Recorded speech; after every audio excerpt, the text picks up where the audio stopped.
arparadio.com की प्रस्तुति इतिहास का अभ्यास। वाचक स्वर पद्मा मणि। चंद्रगुप्त द्वितीय, कुमारगुप्त एवं स्कंदगुप्त। चंद्रगुप्त द्वितीय विक्रमादित्य 375 से 415 ईस्वी। लगभग 375 ईस्वी में समुद्रगुप्त के पुत्रों में सबसे योग्य पुत्र चंद्रगुप्त द्वितीय उसका उत्तराधिकारी बना। समस्त गुप्त राजाओं में चंद्रगुप्त द्वितीय सर्वाधिक शौर्य और वीरोचित गुणों के लिए प्रसिद्ध है। उसने सन 375 से 415 ईस्वी तक लगभग 40 वर्ष राज्य किया। उसने अपने पितामह अर्थात समुद्रगुप्त के पिता के समान नाम रखा था।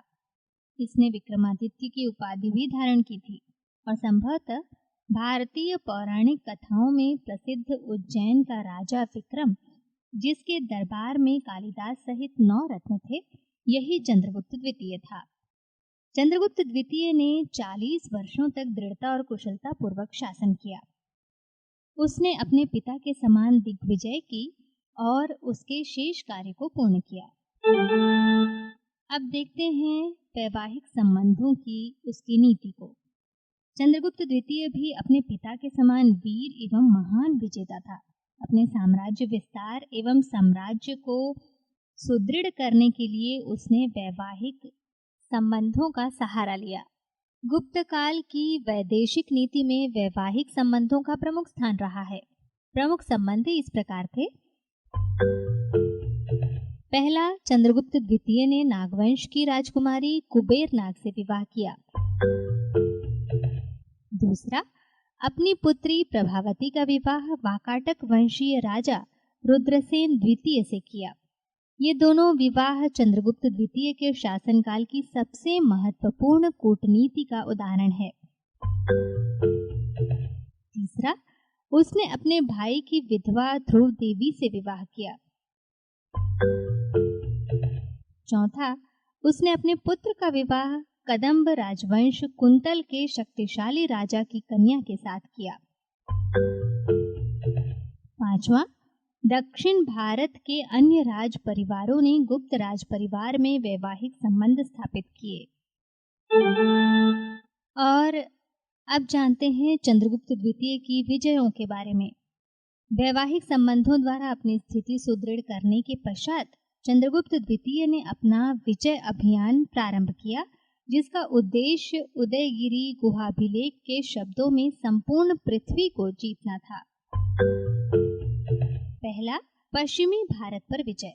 अपनी विजय की प्रक्रिया में उसने पश्चिमी भारत के शासकों की शक्ति का उन्मूलन किया। पूर्वी मालवा क्षेत्र से चंद्रगुप्त द्वितीय के 3 अभिलेख प्राप्त होते हैं, जिनमें शक विजय की सूचना मिलती है। प्रथम अभिलेख बिलसा के समीप उदयगिरि पहाड़ी से मिला है, जो उसके सचिव वीरसेन का है। दूसरा अभिलेख भी उदयगिरि से ही मिलता है, जो उसके सामंत सनकानीक महाराज का है। तीसरा सांची का लेख है, जिसमें उसके आम्रकायिक नामक सैनिक पदाधिकारी का उल्लेख है, जो सैकड़ों युद्धों का विजेता था। इन तीनों अभिलेखों से यह स्पष्ट होता है कि चंद्रगुप्त द्वितीय पूर्वी मालवा में अपने सामंतों एवं सैनिक अधिकारियों के साथ अभियान पर गया था। इस विजय ने आर्थिक दृष्टि से गुप्त साम्राज्य की समृद्धि में योगदान दिया। उसने पश्चिमी भारत के प्रदेशों पर शासन कर रहे कुषाण वंश को पराजित किया। उसने सिंधु नदी की 7 सहायक नदियों को पार करके बाहलिकों को पराजित किया। उसने पंजाब और सीमांत प्रदेश को अपने आधिपत्य में ले लिया और हिंदुकुश के निकटवर्ती क्षेत्र पर विजय प्राप्त की। शकों को पराजित करने से उसके सम्मान में वृद्धि हुई। उसने शकारी यानी शकों का नाशकर्ता की उपाधि प्राप्त की एवं विक्रमादित्य की महान उपाधि को धारण किया। चंद्रगुप्त द्वितीय की विजयों में शामिल है गणराज्यों का विनाश। उसने अपने राज्य एवं विदेशी राज्यों के मध्य मद्रक गण से लेकर दक्षिण में खरपरिक गण तक फैले छोटे गणराज्यों को पराजित करके अपने विशाल साम्राज्य का अंग बनाया।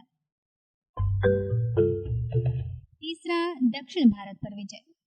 दक्षिण के शासक उद्दंड हो गए थे और उन्होंने कर तथा उपहार देना बंद कर दिया था। चंद्रगुप्त द्वितीय ने उन्हें अपनी अधीनता स्वीकार करने के लिए बाध्य किया। चौथा, अवंती विजय। चंद्रगुप्त द्वितीय ने अवंती के शासक रुद्रसिंह तृतीय को पराजित कर उसके निकटवर्ती प्रदेश काठियावाड़, गुजरात, मालवा पर भी अधिकार कर लिया, जिससे शकों की शक्ति समाप्त हो गई। पांचवा, पूर्वी राज्यों पर विजय। दिल्ली में स्थित मेहरौली के लौह स्तंभ से पता चलता है कि पूर्वी बंगाल के संगठित राज्यों को चंद्रगुप्त द्वितीय ने पराजित किया और इन राज्यों को अपने साम्राज्य में मिला लिया। इस प्रकार उसके साम्राज्य का विस्तार बहुत विशाल था। और अब चंद्रगुप्त द्वितीय का मूल्यांकन। चंद्रगुप्त उच्च कोटि का राजनीतिज्ञ, सेना नायक, कुशल प्रशासक, कूटनीतिज्ञ एवं लोकप्रिय शासक था। उसने अपने इन्हीं गुणों के कारण प्रमुख राजवंशों से वैवाहिक संबंध स्थापित करके अपने साम्राज्य को और अधिक सुदृढ़ और शक्तिशाली बना लिया था। चंद्रगुप्त द्वितीय की वीरता उसके सिक्कों द्वारा भी स्पष्ट होती है, जिसमें उसे सिंह से लड़ता हुआ प्रदर्शित किया गया है। अपने पिता के समान चंद्रगुप्त द्वितीय ने भी अश्वमेध यज्ञ किया। और आइए अब जानते हैं कुमारगुप्त के बारे में। चंद्रगुप्त द्वितीय की मृत्यु के पश्चात उसका पुत्र कुमारगुप्त लगभग 414 ईस्वी में राजगद्दी पर बैठा। उसके पूर्वजों द्वारा स्थापित साम्राज्य अक्षुण्ण एवं सुव्यवस्थित रखा। उसके शासन के अंतिम दिनों में पुष्यमित्र वंशीय आक्रमणकारियों ने आक्रमण किया, जिन्हें स्कंदगुप्त ने वीरतापूर्वक परास्त कर दिया। वह अपने पिता के समान ही धार्मिक सहिष्णु था तथा उसने कई मंदिरों एवं अनाथालयों का निर्माण करवाया। ब्राह्मण धर्म प्रगतिशील था एवं सूर्य, विष्णु, कार्तिकेय की पूजा होती थी। लोग शिवलिंग की पूजा करते थे। स्वामी कार्तिकेय इस सम्राट के प्रधान उपास्य देव थे। इस सम्राट ने अश्वमेध यज्ञ भी किया था। कुमारगुप्त ने लगभग 40 वर्षों तक शासन किया। 455 ईस्वी में कुमारगुप्त की मृत्यु हो गई। गुप्त वंश के शासकों में अब 7वां नंबर स्कंदगुप्त। कुमारगुप्त के देहावसान के पश्चात उसका पुत्र स्कंदगुप्त सिंहासन पर बैठा। यह अत्यंत ही वीर एवं साहसी सेनानायक था। इसके राज सिंहासन संभालने के तत्काल बाद हूणों ने सिंधु नदी को पार कर साम्राज्य पर आक्रमण कर दिया। स्कंदगुप्त ने अत्यंत वीरता एवं साहस का परिचय दिया एवं इन्हें परास्त कर दिया। स्कंदगुप्त को जीवन पर्यंत हूणों से लड़ाई लड़नी पड़ी।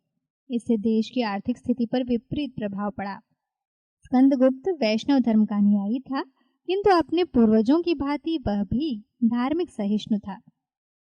स्कंदगुप्त का काल विपत्तियों एवं संकटों का काल था, किंतु उसने अपनी वीरता एवं धैर्य से अपने पूर्वजों के साम्राज्य को सुरक्षित रखा। स्कंदगुप्त की मृत्यु 467 ईस्वी में हुई थी। और आइए अब जानें चीनी यात्री फाहियान के बारे में। चंद्रगुप्त द्वितीय के समय चीनी यात्री फाहियान भारत आया था। फाहियान बौद्ध धर्म का अनुयायी था। बौद्ध धर्म की जन्मभूमि के दर्शन करने, बौद्ध धर्म के प्रामाणिक ग्रंथों को प्राप्त करने एवं बौद्ध तीर्थ स्थलों की यात्रा करने के उद्देश्य से फाहियान ने भारतवर्ष की यात्रा की। फाहियान ने 399 ईस्वी में चीन से प्रस्थान किया तथा 405 ईस्वी में भारत में प्रवेश किया एवं 411 ईस्वी तक वो भारत में रहा। अपने कुल 6 वर्षों के भारत प्रवास में उसने 3 वर्ष पाटलिपुत्र में व्यतीत किए। और अब जानते हैं फाहियान द्वारा किए गए भारत वर्णन को। फाहियान का भारतीय विवरण फो को की नामक ग्रंथ के रूप में है। फाहियान अपनी भारत यात्रा में बौद्ध धर्म से संबंधित पांडुलिपियों एवं अन्य प्राचीन अवशेषों के एकत्रीकरण में इतना संलग्न रहा कि वह अन्य वस्तुओं एवं घटनाओं से उदासीन बना रहा। जिस शासक के शासन में उसने शांतिमय यात्रा पूर्ण की एवं 6 वर्ष व्यतीत किए, वो उसका भी उल्लेख करना भूल गया, यानी चंद्रगुप्त द्वितीय का उल्लेख करना भूल गया। पाहियान ने देश की तत्कालीन स्थितियों एवं यहाँ के निवासियों के संबंध में विस्तृत विवरण दिया है, जिसका ऐतिहासिक महत्व है। arparadio.com की प्रस्तुति इतिहास का अभ्यास।